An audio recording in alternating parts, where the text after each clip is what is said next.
பழனி முத்தமிழ் முருகன் மாநாட்டிற்கு பக்தர்கள் எளிதில் வந்து செல்லும் விதமாக அனைத்து அடிப்படை வசதிகளும் செய்யப்பட்டிருப்பதாக திண்டுக்கல் மாவட்ட ஆட்சியர் பூங்கொடி தெரிவித்திருக்கிறார்.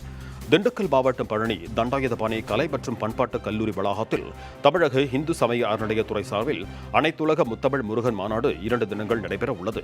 ஆகஸ்ட் 24ஆம் தேதி தொடங்கும் இந்த மாநாட்டில் ஆன்மீக ஈடுபாடு உள்ளவர்களும் முருக பக்தர்களும் உலகளவில் உள்ள முத்தமிழ் அறிஞர்களும் கலந்து கொள்ள இருக்கிறார்கள்.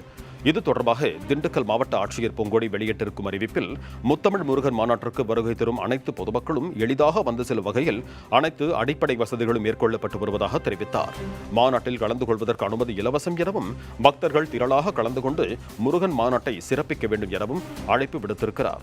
இணையதளம் மூலம் பதிவு செய்துள்ள பங்கேற்பவர்கள் மற்றும் மாநாட்டினை காண வரும் பொதுமக்கள் மாநாடு தொடர்பான விவரங்களை அறியும் விதமாக திண்டுக்கல் மாவட்ட ஆட்சியர் பூங்கொடி உதவி எண்களையும் அறிவித்திருக்கிறார்.